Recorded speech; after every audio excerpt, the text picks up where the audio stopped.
நான் இந்த மாதிரி கலர்லாம் போட மாட்டேன். என்னோட கலருக்கு கொஞ்சம் நல்லா இருக்காது, நான் அதை போட மாட்டேன். பிறந்த நாள் பரிசாக ஒருத்தவங்க கொடுத்தாங்க, ஸோ ஃபைன் போடலாம் அப்படின்னு போட்டிருக்கேன். ஓகே, எல்லாருமே சொல்கிறாங்க இன்ஸ்டாகிராம் நம்மளை நல்லா மானிட்டர் பண்ணுது, நம்மளோட ஃபீட்ஸு, நம்மளோட எக்ஸ்ப்ளோர் பேஜ் எல்லாம் அவன் தான் கஸ்டமைஸ் பண்ணுறான், நமக்காக கஸ்டமைஸ் பண்ணி உங்களுக்கு என்ன பிடிக்கும், உங்களுக்கு என்ன ரொம்ப இன்ட்ரெஸ்ட் இருக்குது, உங்களுக்கு நிறைய டைம் ஸ்பெண்ட் பண்ண வைக்கணும் அதில் அப்படின்னு ரொம்ப ஹார்ட் ஒர்க் பண்ணுறான்னு நான் கேள்விப்பட்டிருக்கேன். ஆனால் எனக்கு அப்படி தோணலை. அவன் என்னன்னா, அவன் நம்ம பேசுகிற கான்வர்சேஷன் வச்சுலாம் ஆட் புஷ் பண்ணுறான், அதுக்கப்புறம் டெக்ஸ்ட் மெசேஜ் எல்லாத்தையும் மானிட்டர் பண்ணுறான். நீங்கள் உங்கள் கேர்ள் ஃப்ரெண்டுக்கு ஏதாவது சண்டை போட்டிங்கன்னா அதுக்கேற்ற மாதிரி ரீல்ஸ் அனுப்புகிறான். இது எல்லாத்தையும் எல்லாரும் சொல்கிறீங்க, ஆனால் எனக்கு அப்படி இல்லை. நான் ஸ்வைப் பண்ண அடுத்த செகண்டே துபாயில் ஹிப்பி கம் டு துபாய் அப்படி ஒரு ரீல் இருக்கு. இப்போ அதுலேருந்து நான் ஸ்வைப் பண்ணால் சம்மந்தம் அங்கேருந்து யூஎஸ் போயிடுது, அங்கேருந்து இந்தோனேஷியா போயிடுது, இந்தோனேஷியாலேருந்து தாய்லாந்து போகுது. இந்த தாய்லாண்டில் இப்போ இந்த இது வந்துச்சு, வாட்டர் ஃபெஸ்டிவலா, தண்ணி அடிச்சு விளையாடிப்பாங்க, அது வருது. எனக்கு மட்டும் ஏன் இன்ஸ்டாகிராம் சம்மந்தம்லாம் பண்ணுது சார்? ஸோ இன்ஸ்டாகிராமுக்கு ஒரு கோரிக்கை, என்னை மானிட்டர் பண்ணுங்க, தயவு செஞ்சு எனக்கு ரிலேட்டபிளாக இருக்க மாதிரி ரீல்ஸ் கொஞ்சம் கொடுங்க. எனக்கு ரீல்ஸ் நீங்கள் கொடுக்குறது எனக்கு ரிலேட்டபிளாக இல்லை. நான் இன்ஸ்டாகிராம் வந்து நான் ஷார்ட்ஸுக்கு போயிடுறேன், இல்லைனா வந்து நான் யூடியூப்ல லாங் வீடியோஸ் பார்க்க ஆரம்பிச்சிடுறேன். எனக்கு ரீல்ஸ் வந்து கொஞ்சம் நேரத்துக்கு மேலே எனக்கு போர் அடிக்கு, சம்மந்தம் எல்லாம் வருது, என்னடா எனக்கு மட்டும் அப்படின்ற மாதிரி இருக்கு. ஓகே, இப்போ அதுதான் உங்களுக்கு நான் ப்ரூஃபோட நிரூபிக்க போகிறேன். எனக்கு வந்து இப்போ என் லைஃப்ல வந்து நான் ஒரு டிப்ரெஸ்டான ஒரு ஃபேஸ்ல இருக்கேன்னா எனக்கு டிப்ரெஸ்டான ரீல்ஸ் தானே வரணும். எனக்கு வரல, எனக்கு ஜாலியா வருது, எனக்கு விளையாடுற மாதிரி ஜாலியா. நீங்களே பாருங்க. ரவி இல்ல ரெவி. பிரசாதம்ல இதை அப்படி லைட்டா திருவி விட்டு கோம் மாதிரி எப்படி சீவிக்கோங்க, அவ்வளவுதாங்க. ரொம்ப ஈஸி ப்ராசஸ் தான். அப்பா வெளியே இது வந்து ஷூ பாலிஷ் பிரஷ் மாதிரி இருக்கு, டை அடிக்கிறதுக்கு கொஞ்சம் கஷ்டப்படுறவங்க வாங்கிக்கிற மாதிரி போட்டிருக்காங்க. மியூசிக் அடிக்க சொன்னாங்க, ஸோ அடிச்சு விட்டேன். ப்ராடக்ட் வேணுங்கிறவங்க கமெண்ட்ல லிங்க். ஓகே, ஏன் எனக்கு இது இந்த பிரஷ் எனக்கு ஏன் வந்துச்சுன்னு தெரில. முடி நல்லா தான் இருக்கு எனக்கு. ஒரே நிமிஷம்.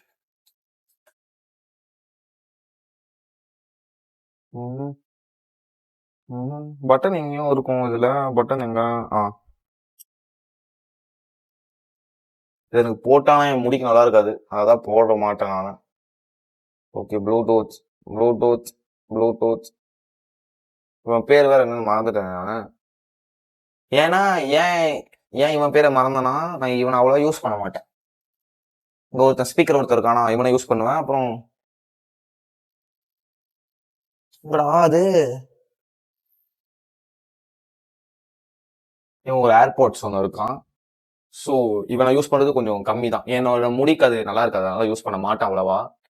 இவன் பேர் வேற மறந்து போயிட்டேன். யார் இவன்? முதல்ல இவனை திருப்பி ஒரு மாதிரி வச்சிடலாம்.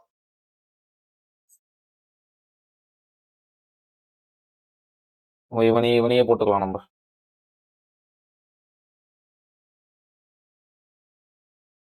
இப்போ தியேட்டர் உரிமையாளர்களுக்கு தான் இந்த வீடியோ. நீங்கள் என்ன பண்ணுவீங்கன்னா எனக்கு தெரியாது. நீங்கள் வந்து ஒரு பெரிய சைஸ் விபூதி பாக்கெட், அது மட்டும் இல்லாமல் அட்லீஸ்ட் ஒரு புதுசாரியாவது மே 14 அன்னைக்கு ரெடி பண்ணி வச்சுக்கோங்க. மே 14 அன்னைக்கு சூர்யா வரல, கருப்புசாமி வராரு. ஸோ எத்தனை பேர் சாமி ஆட போகிறாங்கன்னா எனக்கு தெரியல.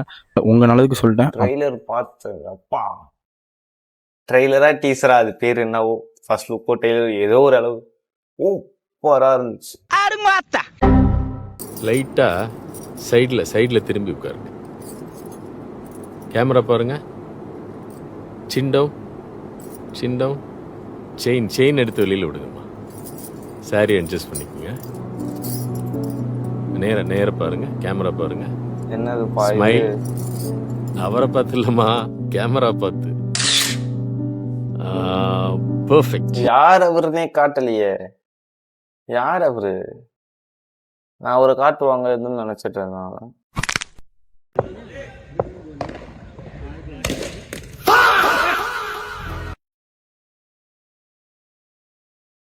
நான்லாம் பேட்டிங்கும் வராது, பவுலிங்கும் வராது, ஃபீல்டிங்கும் வராது. ஓகே, நான் இதை பார்த்து எனக்கே அவ்வளோ அதிர்ச்சியா இருக்கு. நல்ல கேட்ச். ஓகே, இந்த போஸ்ட்ல மூஞ்சி உடையும் நினைச்சேன் நான். மூஞ்சிலே உடம்புலயே பட்டுரும் ஒரு அந்த போர்ஸ்ல அடிச்ச உடனே அங்கதான் டைரக்டா போய் ஹிட் ஆகும் தான் நினைச்சேன் நானு. சரியான கேட்ச். சபாஸ் பேட்டா. ஹார்மோன் மாற்றத்தினால் ஆணிலிருந்து மாறுபட்டோம் பெத்தவ. ஏய் எடிட்டர் வாழ்த்துக்கள். பொண்டாட்டி பிள்ளை 100 வருஷம் ஆகுண்டி.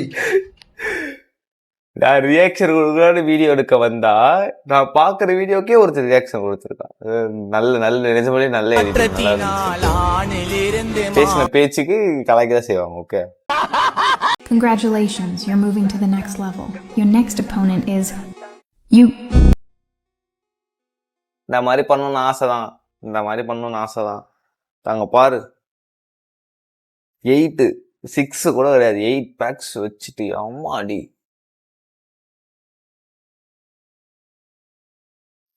ஆசை மட்டும்தான் பட்டுக்கிட்டு இருக்க ரொம்ப வருஷமா. இதுல ஏதாவது வரும்.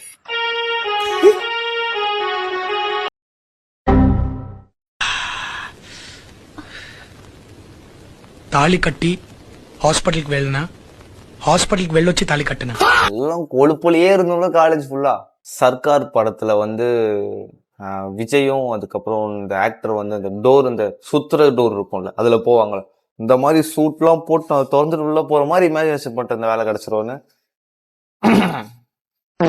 வசமா மாட்டிக்கிட்டான். இப்போ என்னடி பண்ண போறான்? அவ அடிப்பாடி. அவன் அடிப்பாளா? அவ அடிப்பா. அவ அடிப்பா. அப்ப அவன் கதைய முடிப்பா. அவ அடிப்பா. அவ அடிப்பா. அப்ப அவன் கதைய முடிப்பா. அடி அடி அடி அடி அடி அடி. இல்ல பிரேக்கிப்பா. இல்ல இது பாட்டுல வருமா எனக்கு அதான் தெரியல. இவரு வந்து நல்லாதான் இருந்துச்சு. 3 போட்டு இப்படி சைட்ல வைக்கிறதுக்கு ஸ்ட்ரைட்டாவே ஒண்ணு வச்சிருக்கலாம், நல்லாதான் இருந்துச்சு. ஆனா இதை நான் போடலாமா? மியூசிக்ல வருமா? அதுதான் தெரியல எனக்கு. பார்க்கலாம். ஹலோ, ஏதோ பேசணும்னு கடமைக்கு பேசாதீங்க. உண்மையாக உங்க உள்ளத்துல பேசணும்னுங்கிற எண்ணம் இருந்தால் மட்டும் பேசுங்க. அந்த ஆன்ட்டி வந்து நிஜமாலேயே எனக்கு ரொம்ப பிடிச்ச ஒரு ஆன்ட்டி. அவங்க ஃபாலோ பண்றேனா இல்லையான்னு ஞாபகம் இல்லை, ஆனால் ரீல்ஸ் வந்தாலே பார்த்துருவேன் நான்.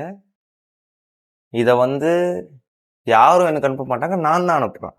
எனக்கு வந்து சர்க்காஸ்டிக்கா காமெடி பண்ணுறதுக்கு, சர்க்காஸ்டிக்கா இருக்கிறதுக்கு எனக்கு பிடிக்கும் எனக்கு. ஸோ அதனால நான் எல்லாருக்கும் இந்த மாதிரி அனுப்புவோம், அப்பப்போ அனுப்பிச்சிட்டு இருப்பான்.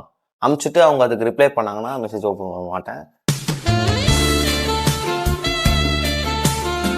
நீங்கள் சண்டை போட்ட நபர் மறுபடியும் வந்து உங்களுடன் பேசுவதற்கு ஒரு சிறிய வேப்பிலையை எடுத்து அதில் அந்த நபரின் பெயரை எழுதிக் கொள்ளவும். பிறகு அதற்கு மேல் தேன் அல்லது நாட்டு சர்க்கரையை தடவி வலது கையில் வைத்துக்கொண்டு அந்த நபர் பேச வேண்டும் என்று மனதார வேண்டிக் கொண்டு அதனை வீட்டில் ஏதாவது ஒரு இடத்தில் வைக்க. வீட்டிலே ஏதாவது ஒரு இடத்துலயா?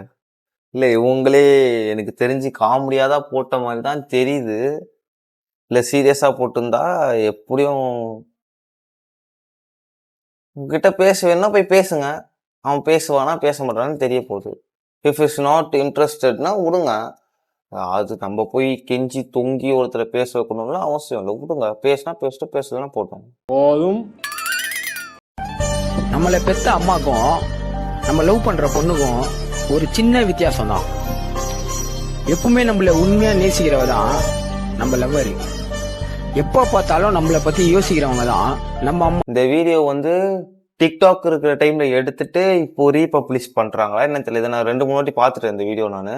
இஃப் இதை புதுசா இப்போ ஒருத்தர் பண்றாருன்னா ஹெட்ஸ் ஆஃப். எல்லாம் கிரிக்கெட் ஆடலாம் வாங்கடா. டேய் வரீங்களா இல்லையா?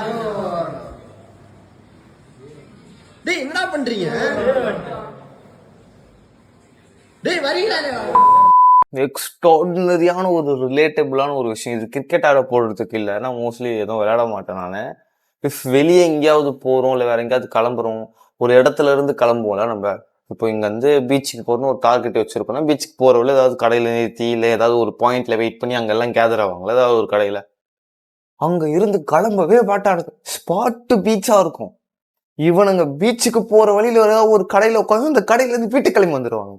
அப்போ பீச்சுக்கு போகணும்டா கிளம்பணும், பீச்சுக்கு போகணுமேடா. போயிட்டு தண்ணியை கண்ணில் கூட பார்க்காம இங்கிருந்து அவ்வளோ தூரம் அதுவும் பீச்சுக்கு கிட்ட போயிடுவோம். ஓகே, இங்க வீட்டுக்கிட்டே நின்றுட்டு இங்கிருந்து கிளம்பினா கூட ஒரு சில வாட்டி அதுவும் பண்ணியிருக்கோம். அது கூட பரவாயில்ல, சரி எஃபர்ட்ஸ் போடல, கிட்ட தானே போகணும், இங்கிருந்து கிளம்பி திருப்பி வந்துட்டோன்ற ஒரு சாட்டிஸ்ஃபேக்ஷனாச்சும் இருக்கும். ஒரு 2 தெரு திரும்பினா பீச் மாதிரி இருக்கும். அதுக்கு முன்னாடியே வண்டி நிறுத்தி இங்கேயே பேசிட்டு இங்கிருந்து அப்படியே கிளம்பி போயிடுவாங்க. அப்புறம் எதுக்குடா அவ்வளோ தூரம் போனோம்? அந்த ஜூஸ் குடிக்கிறது வீட்டு பக்கத்துலயே ஒரு கல்ல ஜூஸ் குடிச்சிட்டு போயிடலாம் வேடா. எதுக்குடா அவ்வளவு தூரம் போகணும்?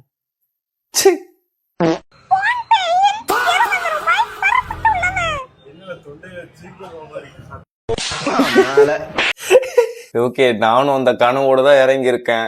இன்ஸ்டாகிராம் அண்ட் இந்த யூடியூப் வாழ்க்கைக்குள் எங்க அம்மாவுக்கு வந்து ஒரு தார் ஒன்று வாங்கி கொடுக்கணும்.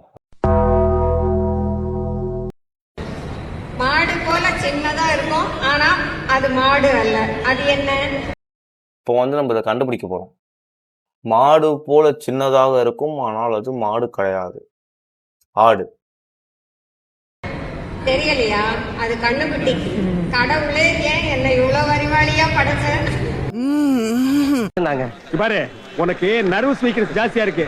டெய்லி ஒரு நிரோபியன் இன்ஜெக்ஷன் எடுத்துக்க. இங்க கையை காட்டு. இன்ஜெக்ஷன் கையில போட முடியாது, மருந்து உடைச்சு வாயில் ஊத்திக்க. அவங்களே மூஞ்ச காட்டல, அது இருக்க ஒரு சந்தோஷம் எனக்கு இருக்கு.